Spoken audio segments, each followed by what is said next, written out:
Ok, pessoal, boa noite. Mais uma aula da disciplina Projeto de Programa.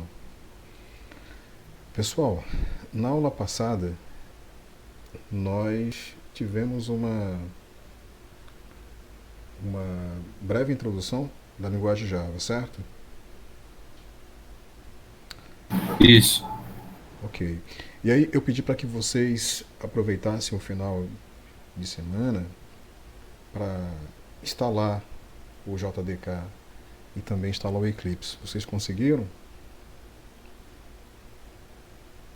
Sim, professor. Beleza? Alguém mais conseguiu?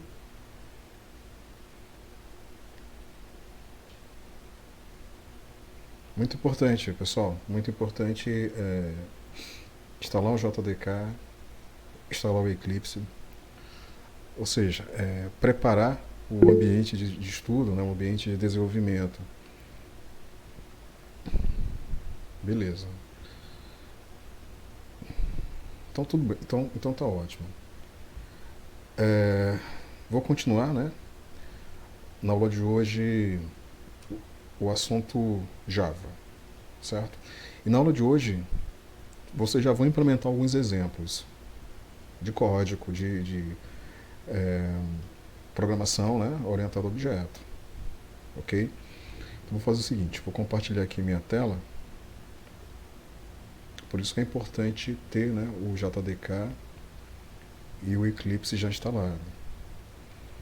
Beleza, então, aula passada a gente estudou isso aqui, né?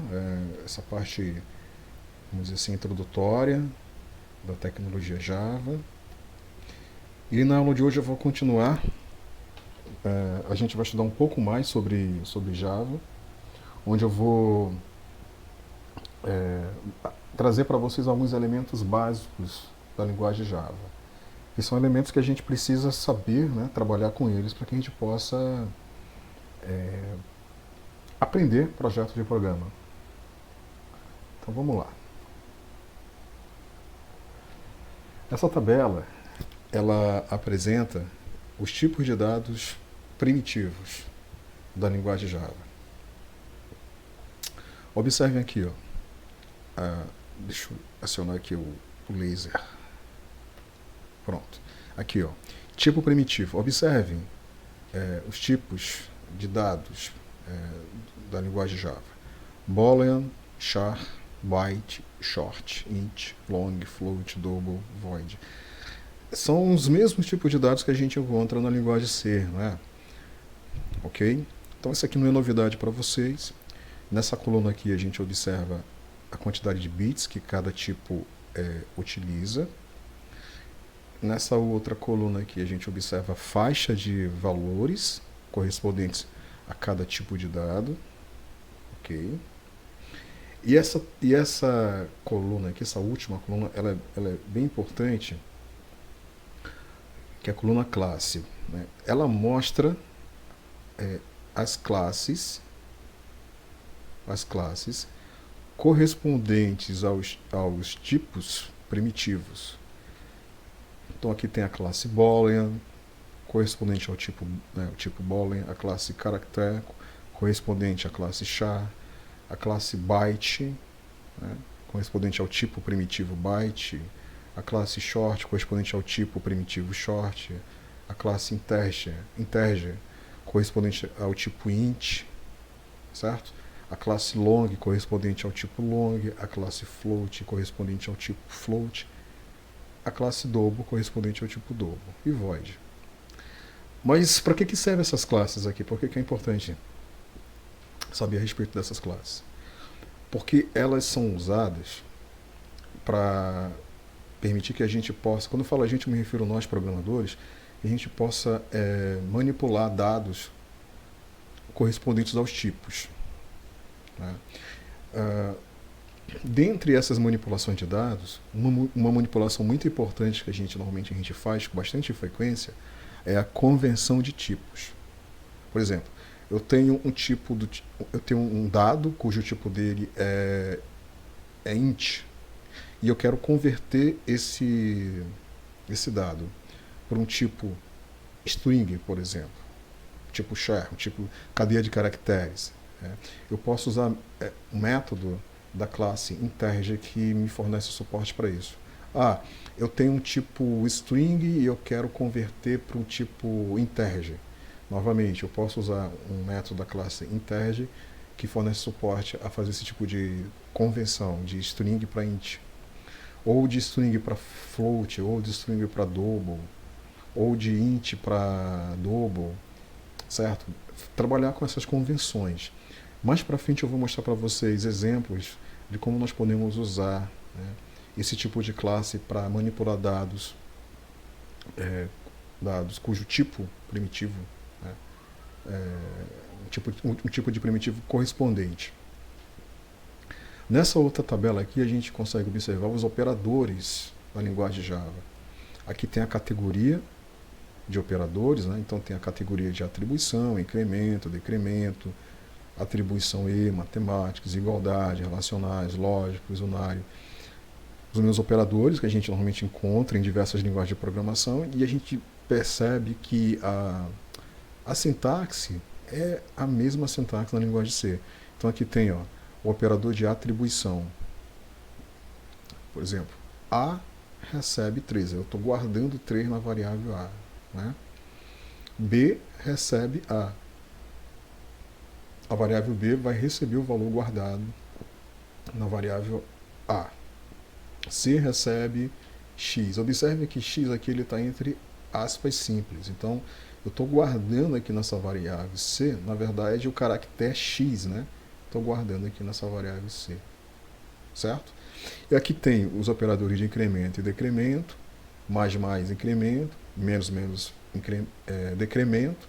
Aqui a gente observa os exemplos de incremento e decremento. Né? Sintaxe, novamente, similar à sintaxe da linguagem C. Aqui, atribuição E, né? Mais igual, menos igual, multiplicação igual, divisão igual, módulo igual. Acho que vocês devem lembrar, né, como funciona esse tipo de atribuição E. Por exemplo, o mais igual é a mesma coisa que, por exemplo, aqui tem A mais igual a 3. Né? O mais igual é a mesma coisa que A igual a A mais 3. Beleza? É uma forma, vamos dizer assim, resumida. Né? Tá? Então aqui tem exemplos. Eu estou partindo do pressuposto que vocês já estudaram isso aqui, né? Então não vou perder muito tempo com isso. Os operadores matemáticos, soma, subtração, produto, divisão, módulo. Né? Aqui os exemplos. S igual a A mais B, ou seja, a variável S ela vai receber o resultado da soma entre A e B. Né? Aqui a gente observa uma expressão um pouco mais complexa, né? Onde a gente observa aqui o uso de parênteses para definir prioridade de execução. Né? Beleza? Igualdade, igual, né? Igual, certo? Diferente, exclamação igual, né? Então, A é igual a B, né? Ou seja, o valor da variável A é igual ao valor da variável B, 3 é diferente de 4, né? Certo? Aqui nesse exemplo, x obter valor, ou seja, aqui esse x aqui ele corresponde a uma variável que provavelmente está guardando a referência de um objeto, que foi instanciado a partir de uma classe, que tem um método obter valor. Então aqui eu obtenho um valor correspondente a x, correspondente ao objeto que x está apontando, e aí eu estou comparando, né, com o valor que o método obter valor vai retornar, né, correspondente ao objeto que y está apontando. Certo? Aqui, relacionais, maior que, maior igual, menor, menor igual, 2 maior que 3, x menor igual a 4, né? X maior igual a A, beleza? Lógicos e ou negação, né? E unário. Beleza. Vamos lá. Conversão de tipos. Isso aqui é muito importante. Vocês vão notar que conforme nós formos implementando exemplos de código, vai ser necessário realizar a conversão de diversos tipos de dados primitivos. E aí, para fazer essa conversão, a gente vai usar justamente essas classes aqui, ó. Essas classes aqui, que eu tinha comentado antes, tá bom? Então, Java, ele fornece uma série de classes que fornece suporte à conversão de tipos. E a seguir eu vou mostrar para vocês alguns exemplos de conversão de tipos usando essas classes aqui. Então vamos lá. Tá aqui, ó. Então essa tabela ela mostra alguns exemplos de conversão. Vamos pegar essa primeira linha aqui, ó. Nessa primeira linha, uma variável, a variável x do tipo string, ela está recebendo 10.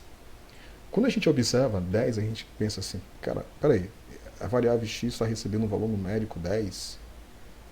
Sim, está recebendo um valor numérico, só que como está entre aspas duplas, na verdade o que vai ser guardado aqui na variável x vai ser uma string, certo? Então quando a gente coloca aspas, a gente está tratando 10 como uma string, não como um valor inteiro, né? Então estou guardando aqui na variável x a string 10, beleza? Por isso que essa variável ela foi declarada como string. Aí vamos supor que eu queira fazer uma conversão de string para int. Vamos supor que eu queira converter o valor que está guardado aqui na variável x do tipo string para um valor numérico do tipo int, né? Aqui, ó, converter em int. Int é o tipo primitivo, né? Beleza. É aí que a gente vai usar aquelas classes que eu tinha comentado. Olha aqui, ó, a classe integer. Essa classe integer, ela foi criada para nós manipularmos, trabalharmos com dados numéricos do tipo inteiro, né? E aí essa classe ela fornece um método, ó, que é o método parseInt. O que esse método ele vai fazer? Ele vai receber como entrada a variável x, ó, essa variável aqui, ó, cujo valor dela é uma string 10. Então o parseInt ele vai transformar ou ele vai converter para um valor numérico do tipo int, que é 10. Então o 10 que vai ser guardado aqui na variável y do tipo int vai ser um valor numérico. Beleza? Então quando eu quiser converter de string para int, eu vou usar o método parseInt. Agora dá uma olhada nesse outro exemplo aqui, ó. X, né, a variável x, ela recebe 20.54. Observem que 20.54 é um valor que tem aqui, né, casas decimais, né?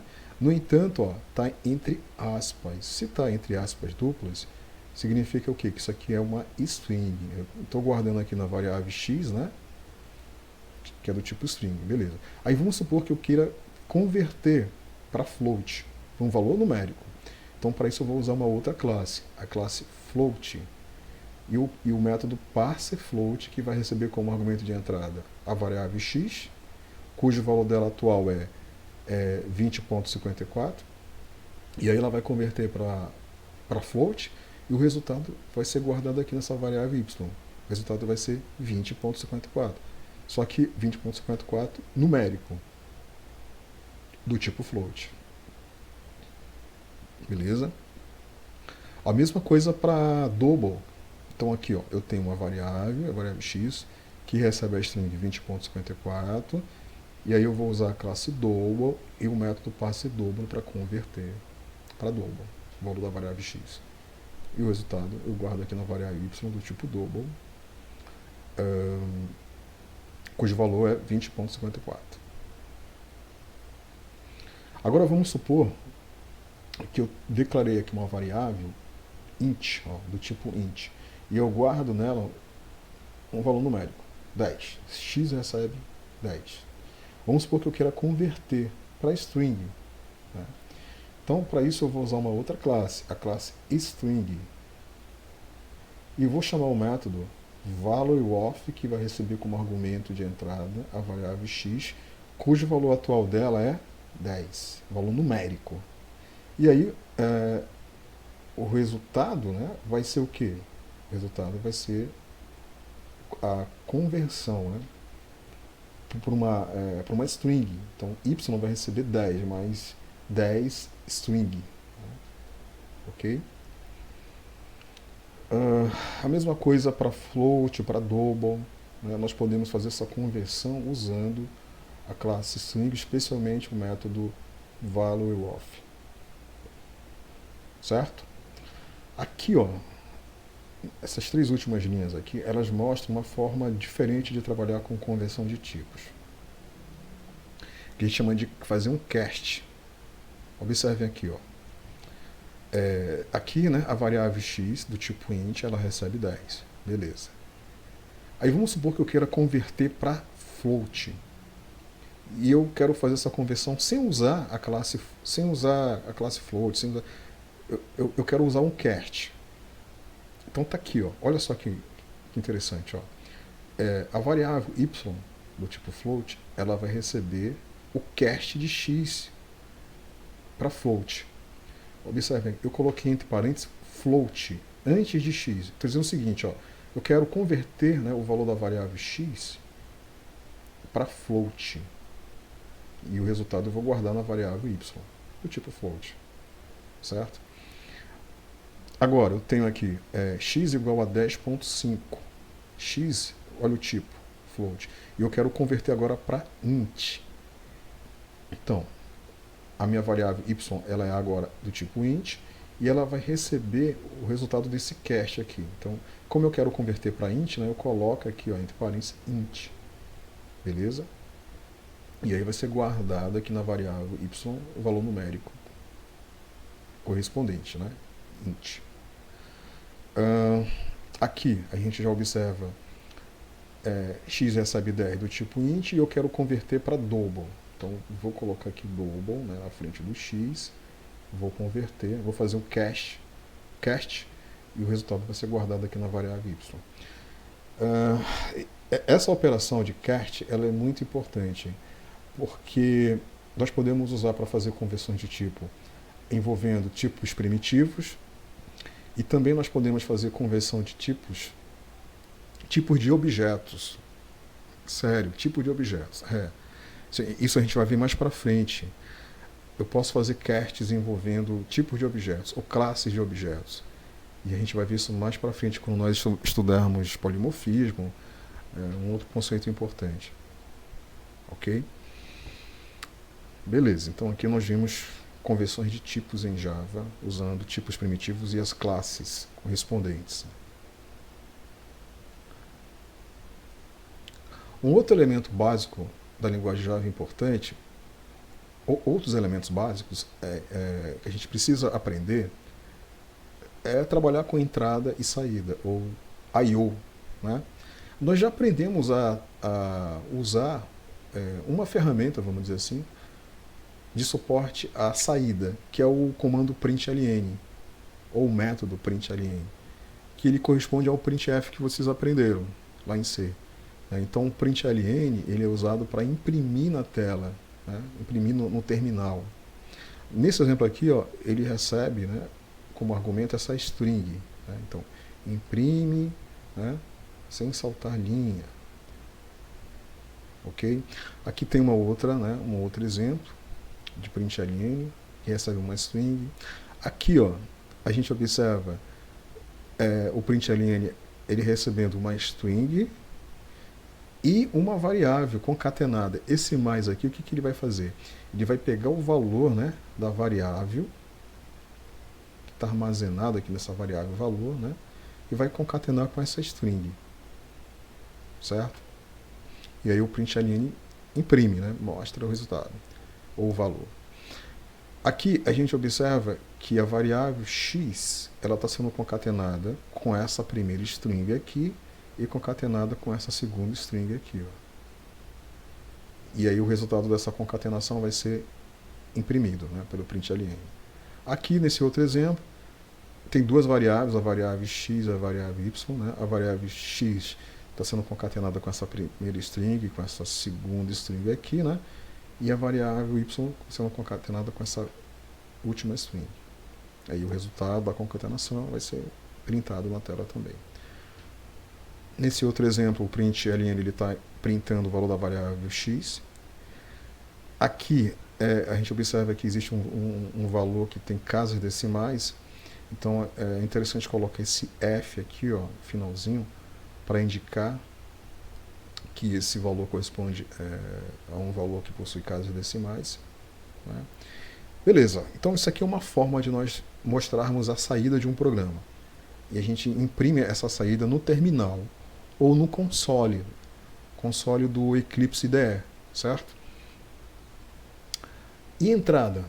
Vamos supor que eu queira usar algum mecanismo no meu programa que permita que o usuário ele possa fornecer dados em tempo de execução, enquanto o programa está rodando. Existe uma forma de nós fazermos isso. Na verdade, existem outras formas. Essa aqui é a forma mais tradicional, vamos dizer assim, que é usar uma classe que fornece suporte. O nome da classe é Scanner. Essa classe Scanner, ela está presente na API Java. Vocês estão lembrados que eu falei para vocês que a API Java ela é um dos componentes que fazem parte da plataforma Java, né? Então tem a API Java, tem a máquina virtual, né, a JVM, que é responsável por executar o código Java, né, executar o bytecode. E o terceiro componente é a linguagem de programação, certo? E aí a API, né, ela traz pacotes de classes que fornecem suporte a determinadas aplicações. E um desses pacotes é esse pacote aqui, ó, o pacote útil. O que é um pacote? O pacote nós podemos, a grosso modo, entender o pacote como um diretório, e dentro desse diretório ele tem determinadas classes que fornecem suporte a uma determinada aplicação. Então, na API Java tem, né, o pacote útil, que nesse pacote útil tem a classe Scanner, uma delas. Então, se a gente for tentar traduzir isso aqui, significa o seguinte, ó, eu quero importar para o meu programa a classe Scanner, que está presente no pacote útil, que por sua vez está presente na API Java.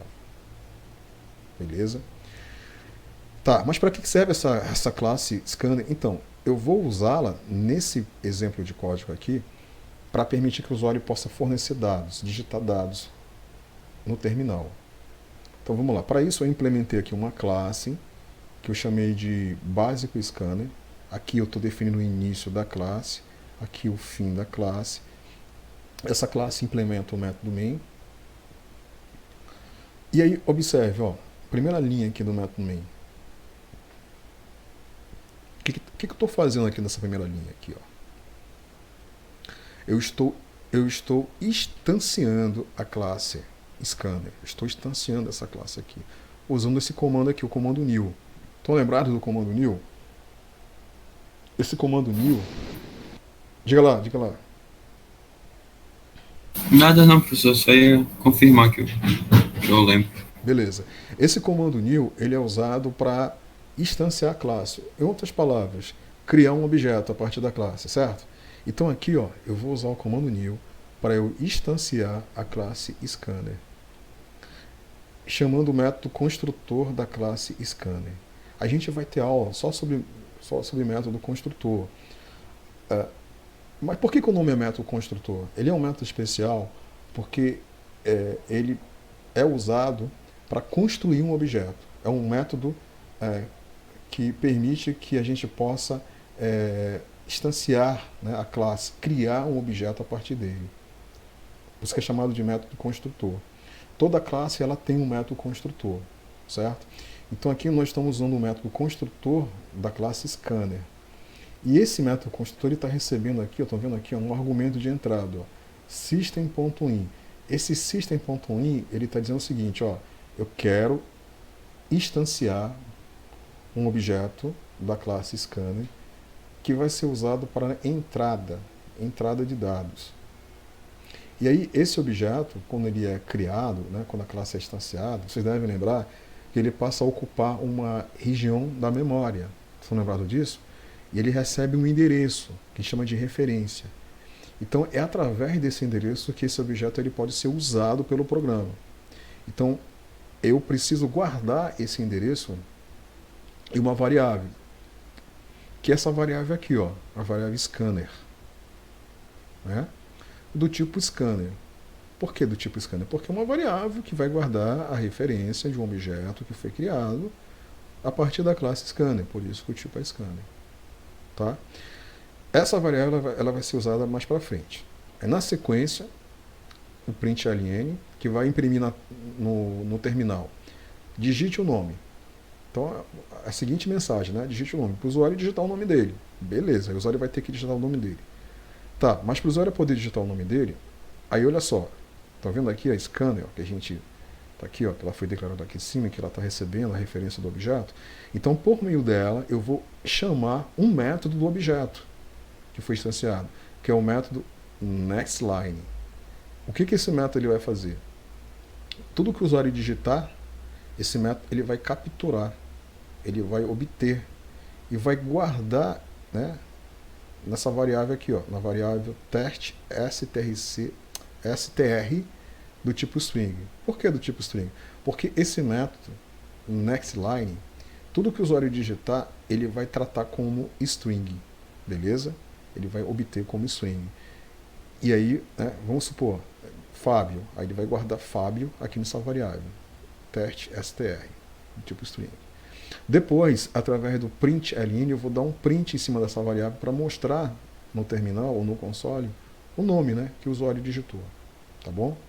O valor da variável test str. Depois eu vou printar na tela, usando o println, uma outra mensagem, uma outra string. Digite a idade, ó, agora é a idade. Beleza. Aí, para poder obter a idade que o usuário digita, né, que o usuário vai digitar, eu vou usar novamente o scanner, só que agora eu vou chamar um outro método, é o método nextInt. Por que nextInt? Porque a idade é um valor numérico, do tipo inteiro, né? Então eu vou usar o método nextInt. Aí o usuário vai lá, digita a idade, sei lá, 27 anos. E aí o resultado eu vou guardar aqui nessa variável, ó. Variável i do tipo int. Depois eu vou dar um println em cima da variável i para imprimir a idade. Certo? Finalmente, o usuário ele vai visualizar a mensagem digite a altura, que vai ser printada pelo println. A altura é um valor que tem casas decimais, né? Então, para capturar a altura do usuário, eu vou usar um outro método do objeto scanner, que é o método nextFloat. O usuário vai lá, digita a altura, e a altura vai ser armazenada aqui na variável j do tipo float. E finalmente, né, eu vou printar na tela a altura da pessoa.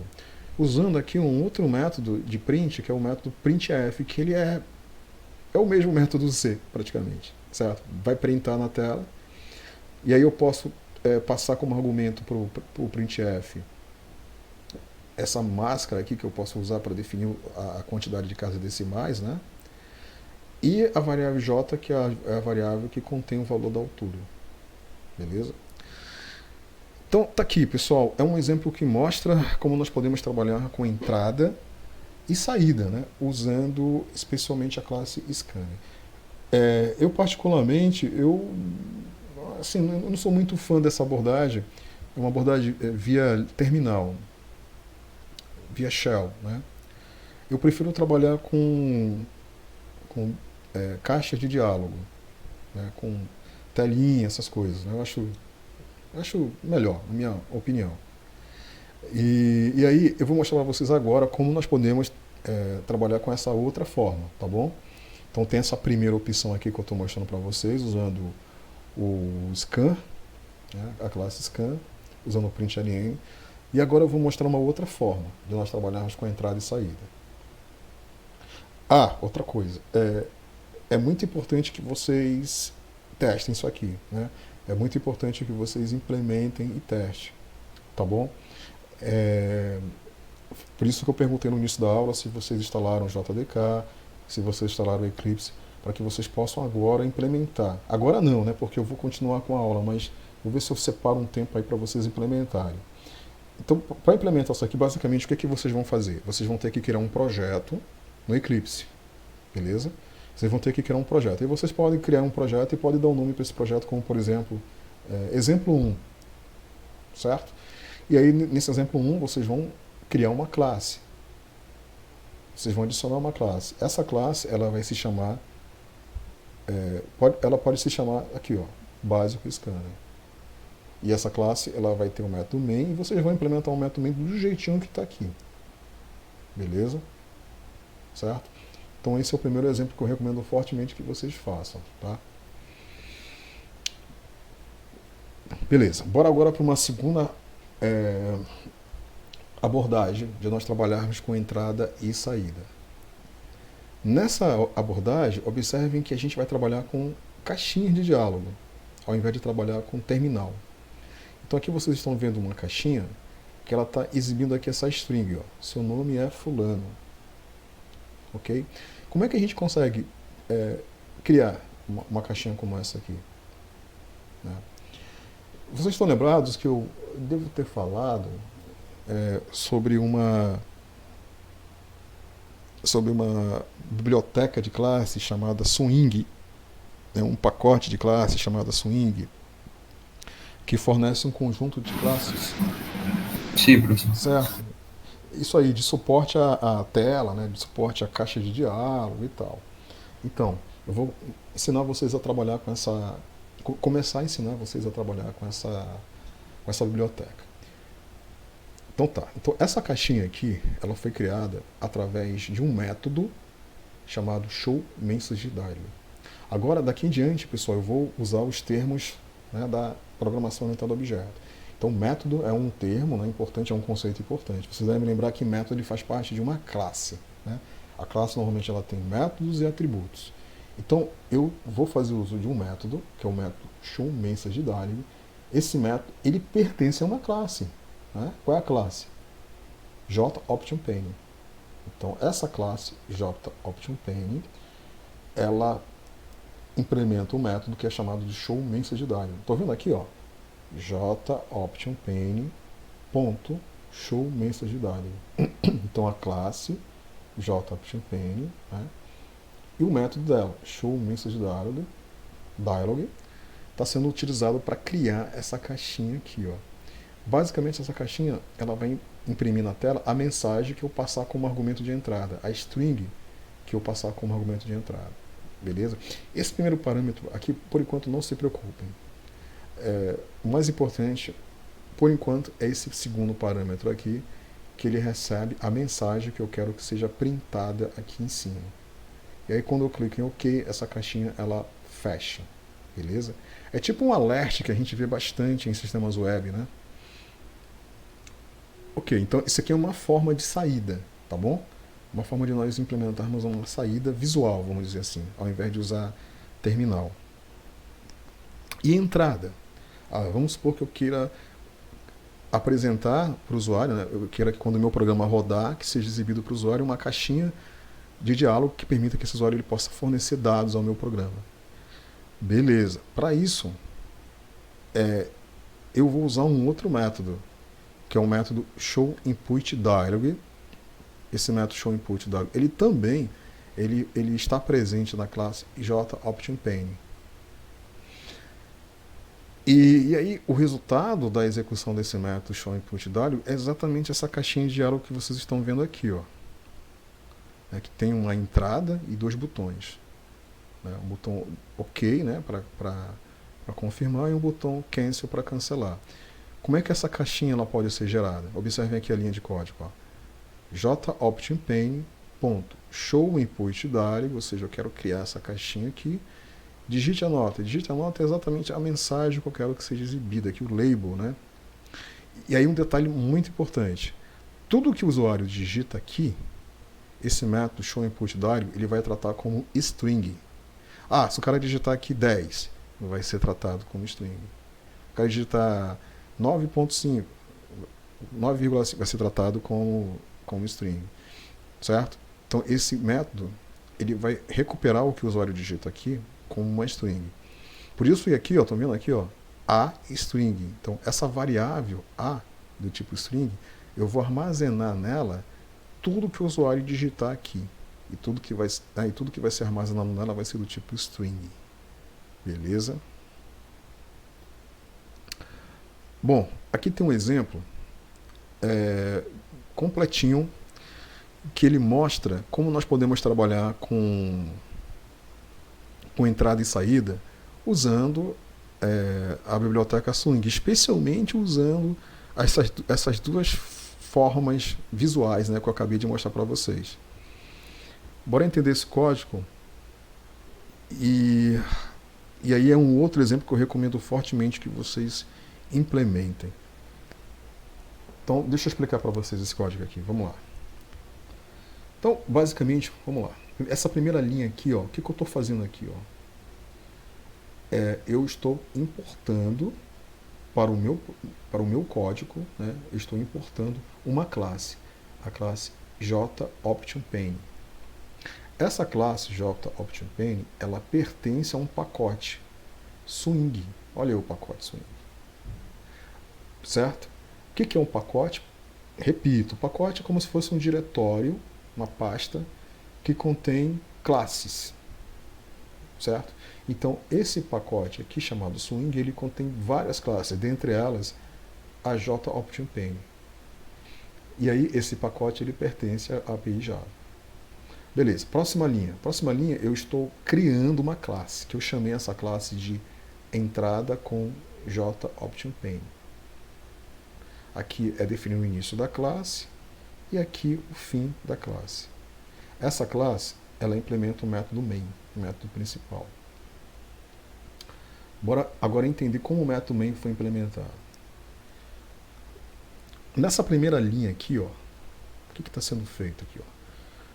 Show input dialog. O que eu estou fazendo aqui? Ó? Eu estou criando uma caixinha de entrada. Essa caixinha aqui, ó, que vai permitir que o usuário possa digitar aqui um nome, né, uma string. Então, o método showInputDialog da classe JOptionPane, que eu importei aqui em cima, ó, né, eu vou passar essa string identifique-se padrão, que é exatamente essa string que vocês estão vendo aqui. Ó. E aí o usuário ele vai se identificar, né, o padrão vai se identificar, e o que ele digitar vai ser guardado aqui nessa variável, na variável s do tipo string. Para confirmar o que o usuário digitou, eu posso printar a variável s, usando o println. Então no terminal vai ser mostrado o nome, né, a string que o usuário digitou. Ah, professor, mas eu gostaria de mostrar o nome que o usuário digitou aqui, numa caixinha de diálogo como essa. Beleza, então, para fazer isso,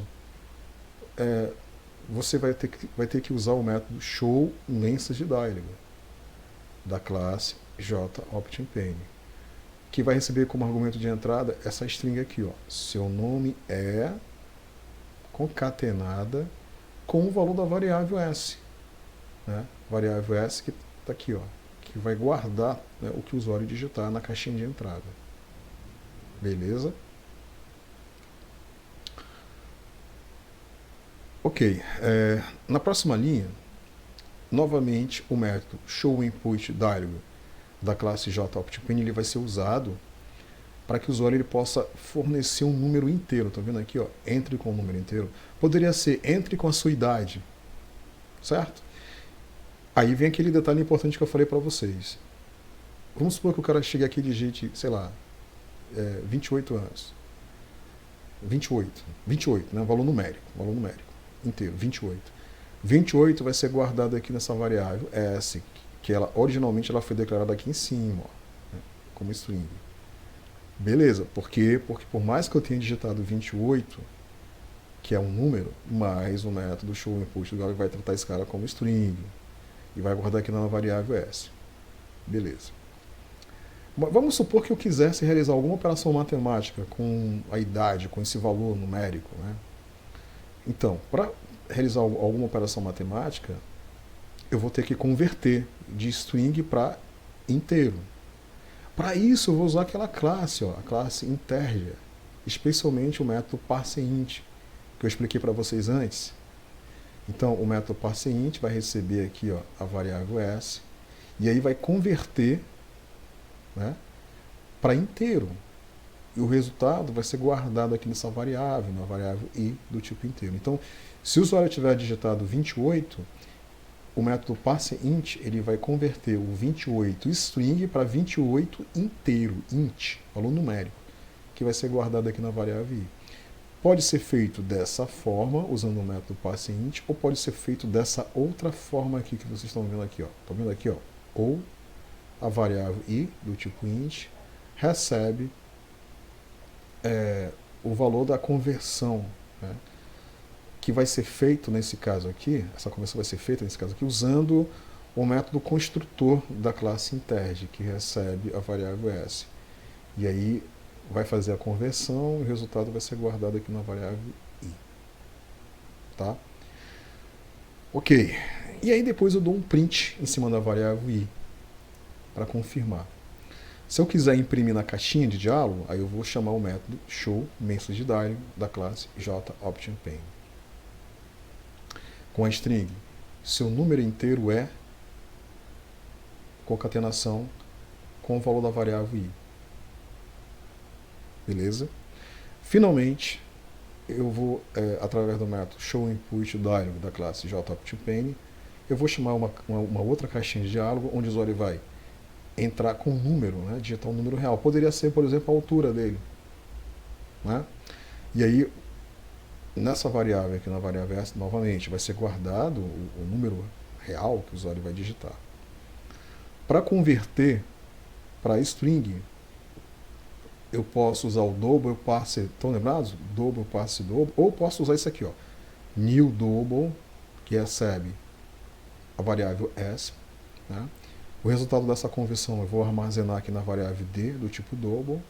Depois eu posso dar um print em cima da variável d para imprimir no terminal, né, o valor numérico convertido. Ou eu posso usar o showMessageDialog para imprimir para mostrar na caixinha, né?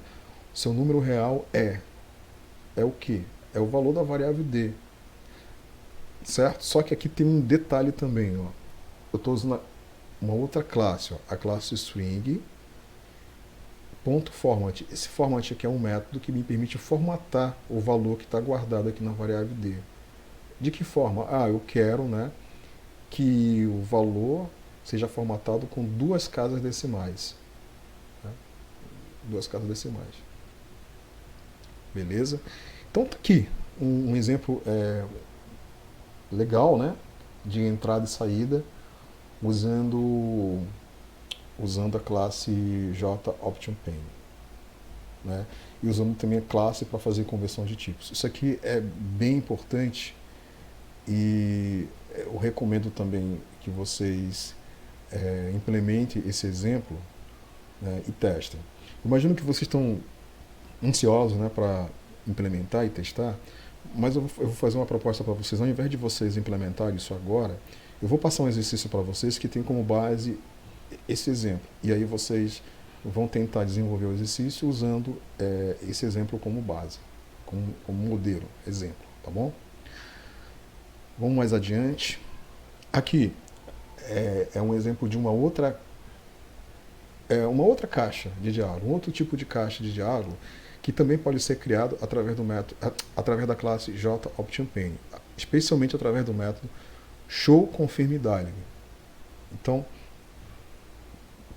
o método showConfirmDialog da classe jOptionPane vai criar essa caixinha de diálogo aqui, ó, com esses 3 botões.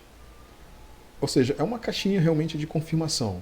Aqui, observem aqui, ó, o seu nome é fulano, aí você vai confirmar, né? Yes, sim.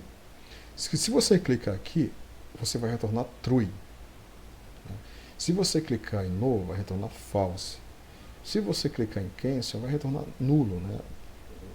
Tudo bem? Então aqui a gente observa showConfirmDialog, a string que eu quero que seja exibida, o seu nome é o que? O nome que está guardado aqui nessa variável, né, que está concatenada. O resultado é esse aqui que vocês estão vendo, tá bom? Então aqui tem mais um exemplo de uma caixinha de diálogo que a gente pode usar nos nossos programas, para viabilizar que o usuário possa interagir com o nosso programa. Aqui tem um exemplo de como, né, como usar o show conformidade, um exemplo de um programinha. Novamente, ó, eu estou importando aqui a classe JOptionPane do pacote Swing. Eu implementei aqui uma classe que eu chamei de caixas de diálogo, né? Essa classe ela implementa o método main e a mágica, né, acontece aqui no método main. Então, eu declarei uma variável que eu chamei de nome do tipo string, inicializei com nulo. E aí, ó, essa variável nome ela vai ser usada para guardar o nome que o usuário vai digitar na caixinha de entrada, né? Que é criada através do método showInputDialog. Né? Com a mensagem, qual é o seu nome? O cara vai lá, Fábio, digita. Aí Fábio vai ser guardado aqui. Beleza. Na próxima linha eu vou criar essa caixinha aqui, ó, usando o método showConfirmDialog da classe JOptionPane, né? Que vai exibir a mensagem. O seu nome é o que? O nome que está guardado aqui na variável nome. Se eu tivesse digitado Fábio, então, o seu nome é Fábio? Aí eu posso, né? Yes, posso confirmar. No, posso. Né? Não é. Então isso eu posso cancelar. Tá bom? Então tá aqui um exemplo de como trabalhar com caixinha de diálogo do tipo show confirme dialog. Chegou no exercício. Então é o seguinte, ó. Eu vou separar aí acho que uns 15 minutinhos, tá bom? Acho que tá ótimo, uns 15 minutinhos para que vocês implementem esse exercício, tá bom? Ó, usando a classe JOptionPane para entrada e saída de dados, elabore uma classe que receba dois valores numéricos, V1 e V2, e apresente em tela o resultado das 4 operações matemáticas básicas entre eles. Né? Entenderam? Então, Sim. então vou separar esses 10, 15 minutinhos para que vocês implementem. Eu vou implementar por aqui também, depois eu mostro para vocês o meu resultado, tá bom? Eu vou parar aqui com a minha apresentação, com o compartilhamento, para eu trabalhar aqui, né, na minha implementação, e depois eu mostro para vocês. Beleza. Vou fazer o seguinte, eu vou primeiro executar o programa e depois eu vou explicar, tá bom? Como eu implementei. Então vou executar, né? Vou clicar aqui, ó. Deixa eu dar um zoom. Então qual é o valor 1? O primeiro valor, vamos supor que seja 4. Qual é o valor 2? Vamos supor que seja 2.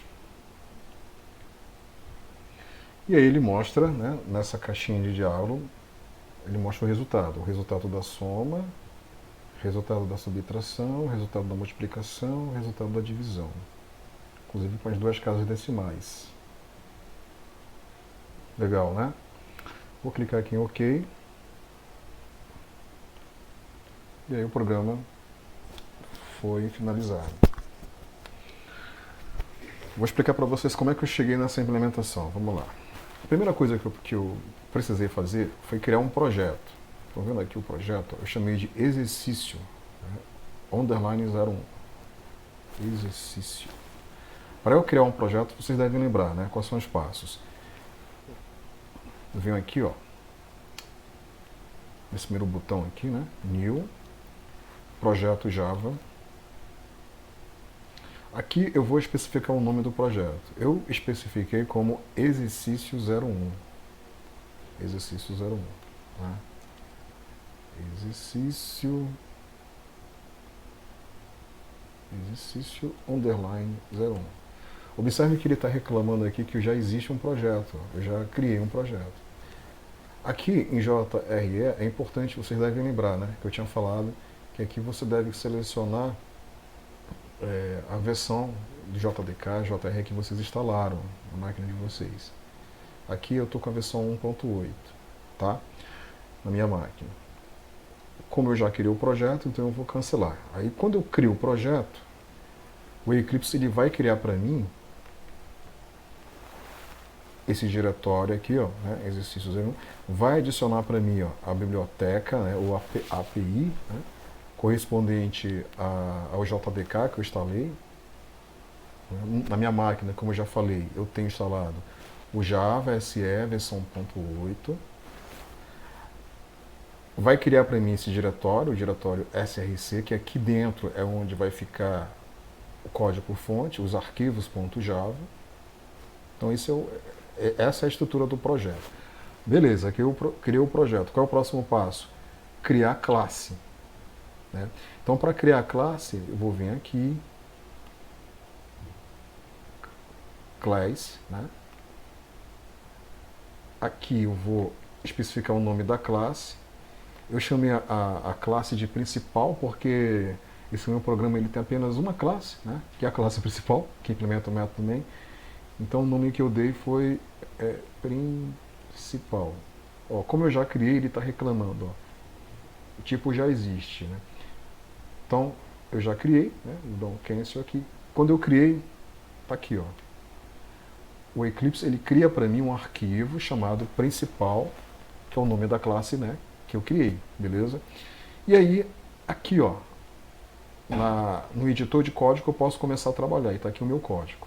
Aí eu vou explicar para vocês como é que eu implementei. Vamos entender esse código aqui. Então essa primeira linha aqui, o que eu estou fazendo aqui nessa primeira linha? Eu estou justamente importando para o meu programa a classe JOptionPane, que é aquela classe que faz parte do pacote Swing, que me fornece o suporte às caixinhas de diálogo. Né? Então eu preciso importar essa classe para eu poder usá-la para poder criar as minhas caixinhas de diálogo. Beleza. Próximo passo. Aqui eu começo a implementar a minha classe, a classe principal. Né? Começo a implementar, estou definindo aqui o início da classe. Essa classe, ela implementa o método main. Ok? Método main. Agora vamos entender como o método main ele foi implementado. Eu procurei dividir a implementação do método main em 3 partes. A primeira parte, entrada de dados. Segunda parte, processamento. Terceira parte, saída. Beleza? Então, para implementar a primeira parte, ou seja, a entrada, né, eu usei a classe JOptionPane, especialmente o método showInputDialog, né? Especifiquei a string, que é qual é o valor 1. Né? Aí o usuário vai lá, digita um determinado valor, eu guardo o valor numa variável que eu chamei de v1 do tipo string. Certo? Lembrando que o método showInputDialog ele retorna tudo que o cara digita na caixinha de entrada como string. Por isso que essa variável v1 era do tipo string. Beleza. Bora para a próxima linha de código. Observem que aqui eu estou realizando uma conversão de tipos, usando a classe interge. Especialmente eu estou fazendo uso do método parseInt.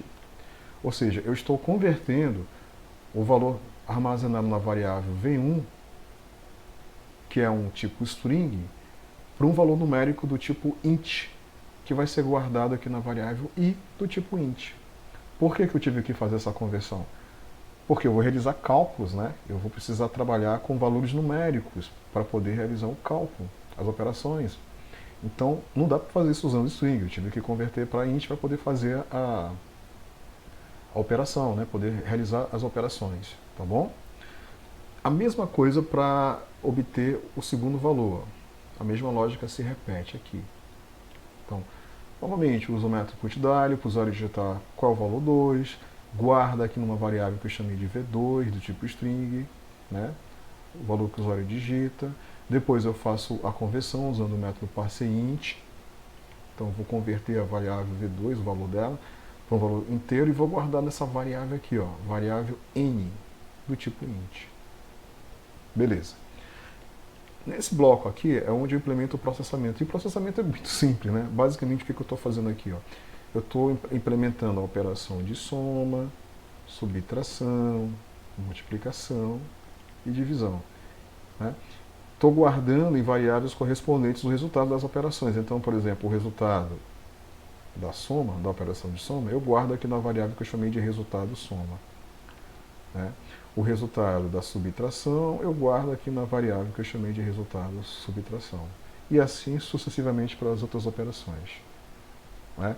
Um pequeno detalhe está com relação à operação de divisão. Observe que eu declarei aqui uma variável, né, que eu chamei de resultado da divisão, do tipo float. Né? E aí eu estou dividindo aqui, ó, i por n. Só que aqui tem um detalhe que eu não implementei. Vocês sabem que não é possível realizar divisão por zero, né? Não posso dividir um valor numérico, né, por zero. E aqui eu não implementei nenhuma verificação para evitar que isso ocorra. Porque se eu tentar realizar uma divisão por zero, vai ser lançada uma exceção, um erro em tempo de execução. Daqui a pouco eu vou mostrar para vocês. Então eu teria que implementar aqui um tratamento de exceção para evitar isso, certo? Ou implementar uma forma de avisar ao usuário, né, que ele não pode realizar uma divisão por zero e tal. Né? Eu não implementei. Porque ainda não. Tratamento de exceção eu vou deixar mais para frente. E daqui a pouquinho eu vou falar sobre estrutura condicional, que dá para a gente usar a estrutura condicional para resolver isso aqui. E finalmente aqui, ó, nesse bloco, aqui nessa linha de código, é onde eu vou printar na tela o resultado. Para fazer isso, eu usei agora o método showMessageDialog da classe JavaScript, que eu acabei de explicar para vocês. E aí, esse método ele vai receber como um argumento de entrada o resultado da soma, o resultado da subtração, o resultado da multiplicação e o resultado da divisão. Né? Todos concatenados com a string correspondente, ó, usando o mais aqui. Estão vendo aqui, ó, né? Concatenando. E esse barra n aqui, ó, estão vendo aqui, ó? Eu coloquei para quebrar a string, colocar uma string debaixo da outra.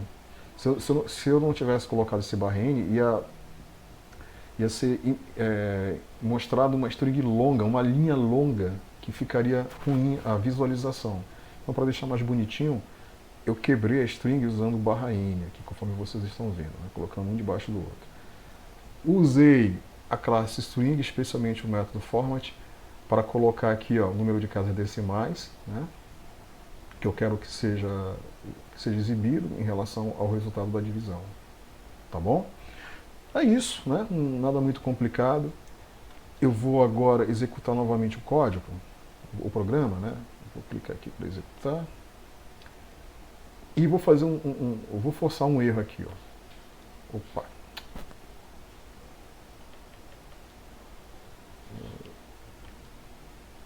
Deixa eu executar de novo. Tá, vou forçar um erro. Tá, então eu vou digitar 4. Beleza. Valor 1. Como eu falei para vocês, eu não posso dividir um valor numérico por zero, mas eu vou colocar o zero aqui, bora ver o que vai acontecer. Zero, né? Ok. Olha aí, ó. Deu um erro aqui, ó. Olha aqui, ó. Divisão por zero. Estão vendo aí? No console? Divisão por zero. Por que esse erro ocorreu? Porque, na verdade, esse erro, isso é chamado de exceção. E aqui ele está dizendo para mim qual foi o tipo de exceção que foi lançada. Está aqui, ó, Arithmetic Exception, que é justamente um erro aritmético, é uma exceção, é uma tentativa de tentar dividir um valor numérico por zero. Não pode. Certo? Então, mais para frente, eu vou ensinar a vocês como realizar tratamento de exceção. Como proteger esse código aqui, ó. Esse código é um código crítico. Se ele não for protegido, ele pode causar uma exceção. Certo? E aí um programa que dispara exceção em tempo de execução é muito ruim. Né? Imagina o usuário, né? O usuário final, ele vai usar o teu programa, tal, ele chega aqui, digita 4, aí depois 0, né? Sem querer, ele digita 0, aí quando ele clica em OK, puf, o programa quebrou. Né? Isso pega muito mal, isso não pode acontecer. O teu programa ele tem que prever essas coisas, né? E você tem que proteger exatamente código que é crítico, que pode causar uma exceção, mas a gente vai ver isso mais para frente, tá bom? De qualquer forma, eu poderia também usar aqui uma estrutura do tipo if, else, para evitar isso aqui. Mas como eu ainda não mostrei, então eu não implementei. Espero que vocês tenham entendido. Deu para entender, pessoal? Deu sim, professor. Professor, Opa. esse programa aceita também número negativo? Não, não. Vai causar um tratamento de exceção porque eu também não tratei, né? Tá bom. Beleza. Tá bom. Agora deixa eu continuar, eu vou voltar aqui para a apresentação.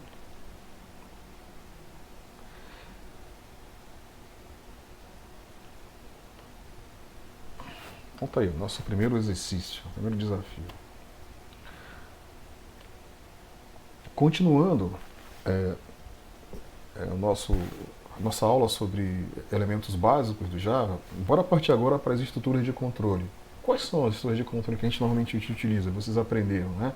Estrutura de sequência, estruturas de seleção, estruturas de repetição, né? Vamos dar uma olhada então nessas estruturas. Lembrando que eu não vou me aprofundar nelas, porque vocês já estudaram isso, né? O que eu vou mostrar para vocês aqui é a sintaxe e exemplos implementados em Java que utilizam essas estruturas de controle. Então, a primeira, né, que é a estrutura de sequência é muito fácil. Basicamente, o que é? É uma sequência de instruções, né, que implementam um determinado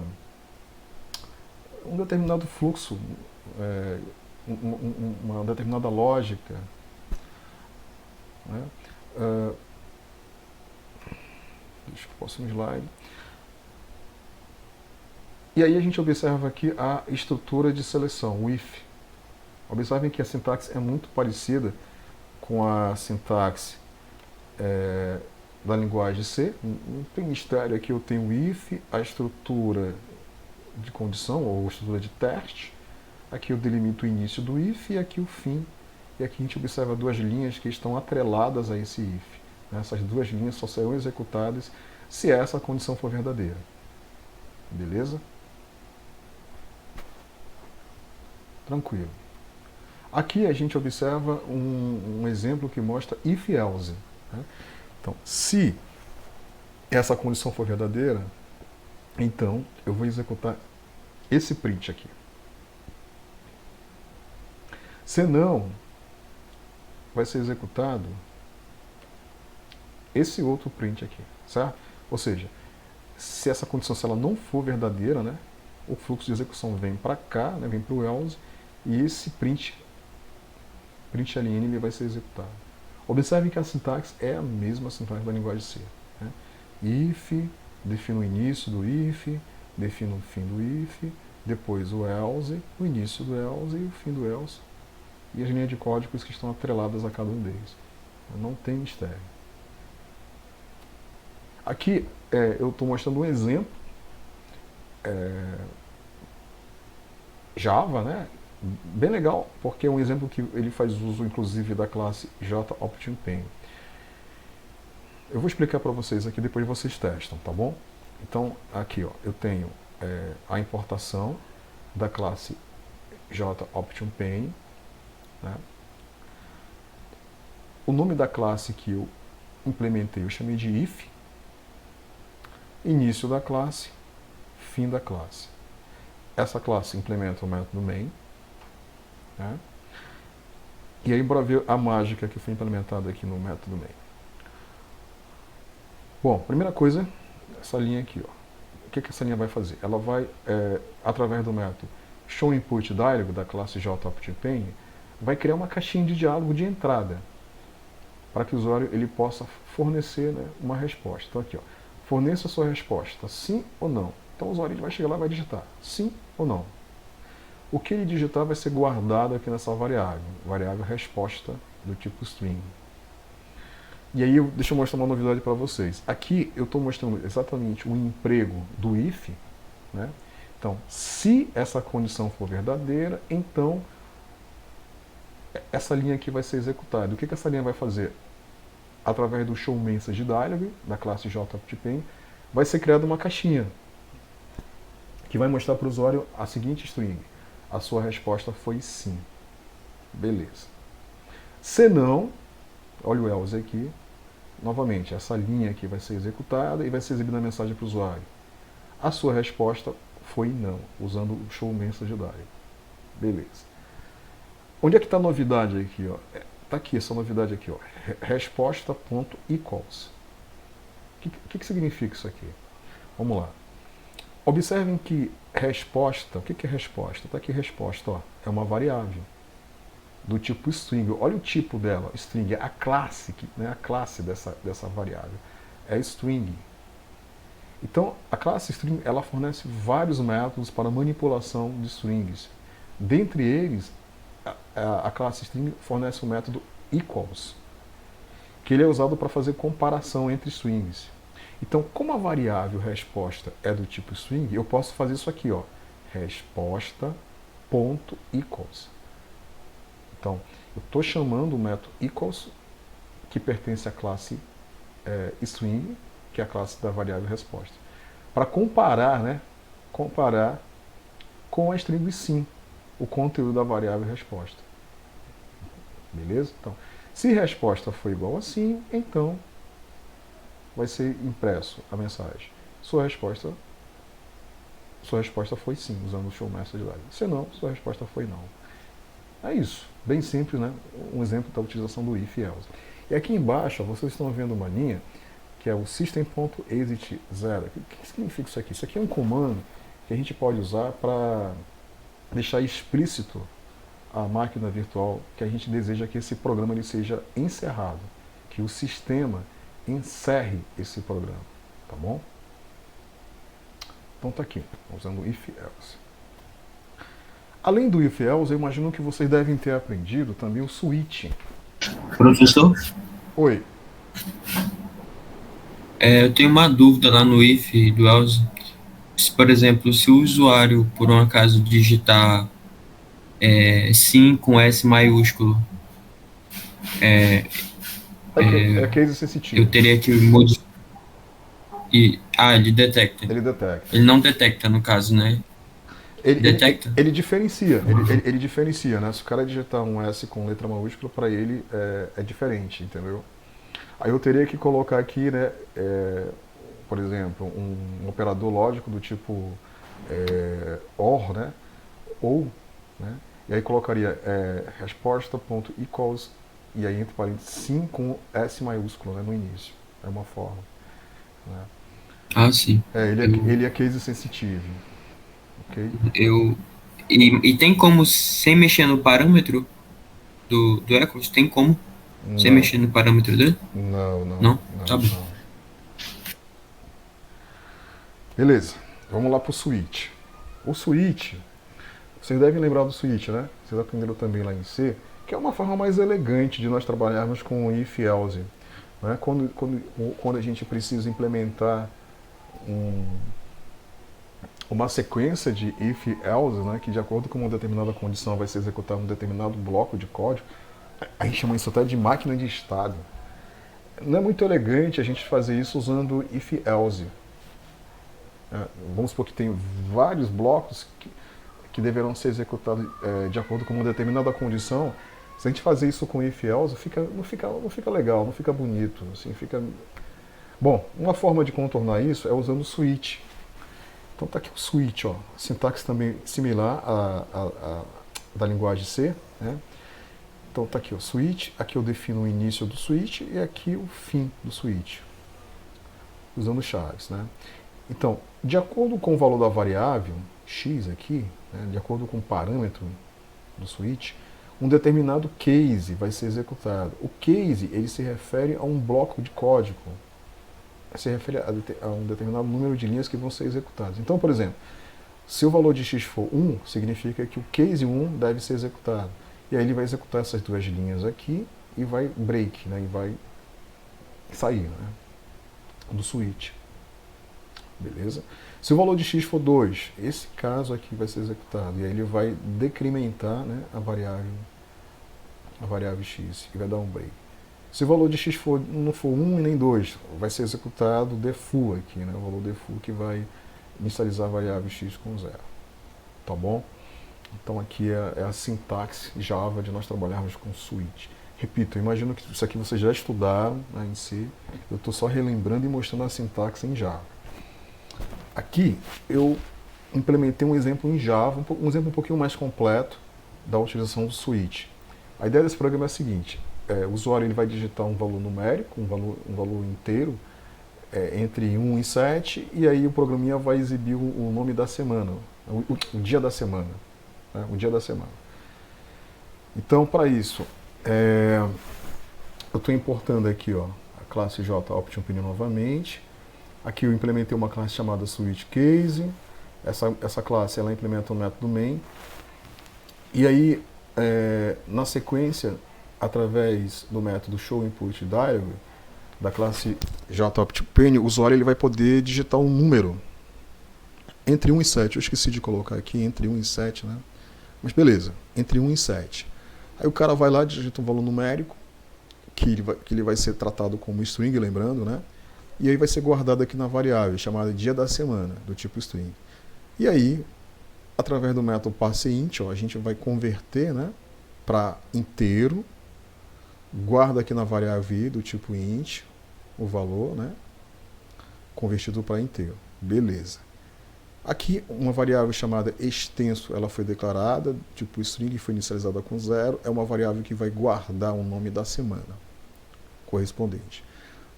Aí vem um switch, ó, switch i. Então, de acordo com o valor da variável i, um determinado caso vai ser chamado. Vamos supor que o usuário ele digitou 1. Então, 1, né, o caso 1 vai ser executado. E aí, caso 1, a variável extenso vai receber a string domingo e break. E no finalzinho aqui, né, fora do switch, na saída do programa, o método showMessageDialog vai mostrar, né, aquela caixinha com a string dia da semana, olha a concatenação, né, concatenação com a variável extenso. Então, se o usuário digitou 1, provavelmente vai ser exibido, né, dia da semana, domingo. Tá bom? Se o usuário digitar um valor numérico que não corresponde que não está entre 1 e 7, provavelmente vai ser executado default, né? Então, a variável extenso vai receber dia da semana desconhecido, né? Vai receber exatamente essa string aqui, né? Tá bom? Então é isso, né? O objetivo desse exemplo é mostrar como nós podemos usar um switch em Java, né? Junto aqui com a classe JOptionPin, o método showInputDialog, o método showMessageDialog, conversão de tipo, ou seja, tudo que nós estudamos até agora, tá bom? E lembrando que é importante, parece ser uma coisa muito simples, isso que eu estou passando para vocês aqui, mas é a base para que vocês possam ir mais além, né?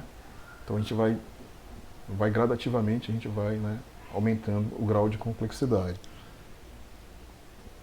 E é importante também implementar os exemplos que eu tenho passado, tá bom? Bom, então nós aprendemos, né? Aprendemos não, nós relembramos como nós podemos trabalhar com if-else, né? Com switch e agora com estruturas de repetição. Vamos iniciar com o for. O for, né? Então o for, ele é um tipo de estrutura de repetição que nós podemos empregar para que um determinado bloco de código ele seja executado de uma forma repetida, não é? De acordo com os parâmetros do for, de acordo com o for ele foi, vamos dizer assim, configurado, né? Então aqui vocês estão vendo um exemplo de um for, onde essas 3 linhas de código aqui, elas estão atreladas ao for, né? Aqui, ó, início do for, fim do for e as 3 linhas. E aí essas 3 linhas elas vão ser executadas repetidamente de acordo com os parâmetros do for. Ele recebe 3 parâmetros aqui, ó. O primeiro parâmetro é uma variável, chama de variável contadora, que nesse exemplo aqui é a variável x, do tipo int, e ela foi inicializada com 0. O segundo parâmetro, ó, x menor que 10. O que é isso aqui? Isso aqui é uma condição, né? Uma condição de teste, que é o que controla, vamos dizer assim, as interações do for, as repetições do for. É o que define a condição de parada da repetição, né? E esse terceiro parâmetro aqui, ó, x++, é o incremento da variável, da variável contadora, certo? Então, por exemplo, na primeira vez que esse código foi executado, o valor da variável x vai ser 0. Qual o valor de x? 0. 0 é menor que 10? Sim, é menor, é verdadeiro, né? Então esse código aqui vai ser executado. Basicamente, o que esse código vai fazer? Observem aqui, ó, a variável y que foi declarada aqui fora do tipo int, ela vai receber o resultado aqui, né, do produto de x, né? X por x, e depois vai printar na tela o resultado, né, o valor atual da variável y, e vai dar um print ln aqui para dar uma quebra de linha, né? Bom, e aí volta para cá o laço, né? O valor da variável vai ser incrementada de 1, então x passa a ser 1, né? Certo? E aí, qual é o valor de x? 1. 1 é menor que 10? Sim, é verdadeiro. E novamente essa sequência de código vai ser executada. Então vai ficar, né, nesse loop até que essa condição não seja mais verdadeira, não é isso? Né? Por exemplo, vamos supor que x seja 10, 10 é menor que 10? Não, não é menor que 10, né? 10 não é menor que 10, então não vai ser mais verdadeiro, e aí essa condição não vai ser falsa, e esse bloco de código não vai ser mais repetido, tá bom? Beleza. Então a gente observa que a sintaxe é similar à sintaxe da linguagem Java. Aqui a gente observa um exemplo de uma outra estrutura de repetição, que é o while. O while, tá aqui, ó, while início e o fim. Se a gente for traduzir o while, significa enquanto, não é? Então o while é uma estrutura de repetição que vai executar esse bloco de código aqui, essas linhas, enquanto essa condição for verdadeira. Então, enquanto, olha o while aqui, né? Enquanto essa condição for verdadeira, esse bloco de código aqui vai ser executado repetidamente. Lembrando que o while, a condição de teste está aqui no início, né? Então isso significa dizer que esse bloco de código aqui, ele só vai ser executado enquanto essa condição for verdadeira, tá bom? Então, observem que x, né, foi inicializado com 0, né? Então, 0 é menor ou igual a 10? Sim, é menor, é verdadeiro. Então, essa sequência de código aqui vai ser executada. Observem que aqui no finalzinho, ó, o x está sendo incrementado, né? Então, x passa a ser 1, né? Então, 1 é menor ou igual a 10? Sim, é menor, é verdadeiro. E, novamente, essa sequência de código aqui vai ser executada, certo? Vai chegar um momento aqui que essa condição não vai ser mais verdadeira, e aí o while não vai poder, né, executar mais essa sequência de código aqui. Tá? Sintaxe similar, né, à sintaxe da linguagem C. Beleza? Mais uma estrutura de repetição. O do while. Professor, qual é a diferença para o while? O do while. A diferença é que o do while, a condição de teste está aqui no final, ó, né? E no while está no início. Tá, e aí, em que isso interfere? Interfere é que, pelo menos uma vez, o bloco de código que está atrelado ao do while vai ser executado, né? Diferente do while, como a condição de teste está no início, esse bloco de código só vai ser executado enquanto essa condição for verdadeira. Já que não, pelo menos uma vez esse bloco de código ele vai ser executado, certo? Porque a condição de teste está no fim. Então o do define aqui o início do laço, né? E aqui o while define a condição de teste, o fim, né, vamos dizer assim, do bloco que deve ser executado de uma forma repetida. Beleza? Novamente, sintaxe similar à sintaxe da linguagem C. Não tem novidade para vocês aqui, eu estou apenas relembrando, né? Aí chegou um desafio, que é o seguinte. Esse desafio ele é mais complexo, né? Que ele vai envolver tudo o que a gente estudou até agora, tá bom? Então o desafio é o seguinte, ó, faça uma classe, ou desenvolva, né, uma classe que solicite uma senha, simulando um caixa eletrônico. considere que a senha é Java. Caso o usuário forneça a senha correta, apresentar a mensagem senha válida. Caso contrário, senha inválida. Se o usuário fornecer a senha incorreta 3 vezes seguidas, o programa deve apresentar a mensagem cartão cancelado. Acho que alguém já deve ter passado por isso alguma vez, certo? Então eu gostaria que vocês implementassem esse programa. Vai se chamar Caixa Eletrônico, beleza? É um desafio que ele vai envolver tudo que nós vimos na aula de hoje. Deu para entender?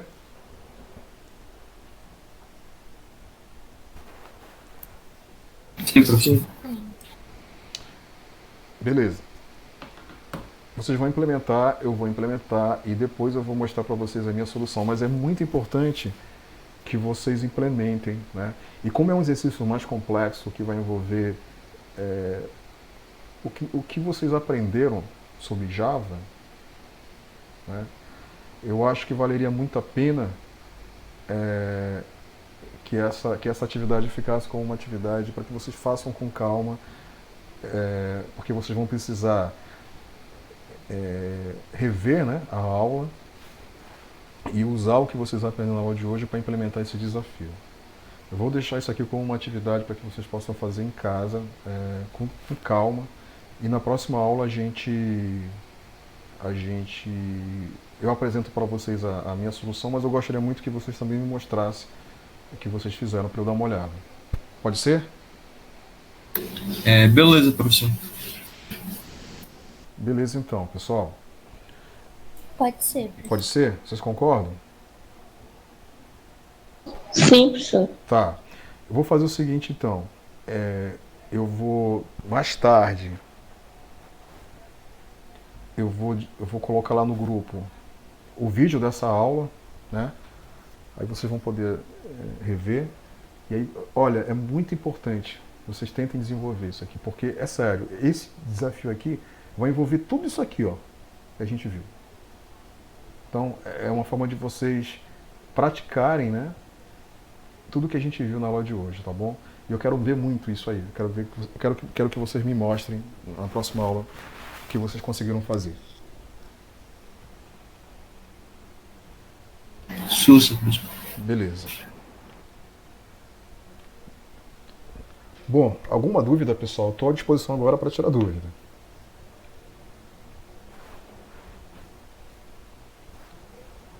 Da minha parte, tranquilo, professor. Tá legal.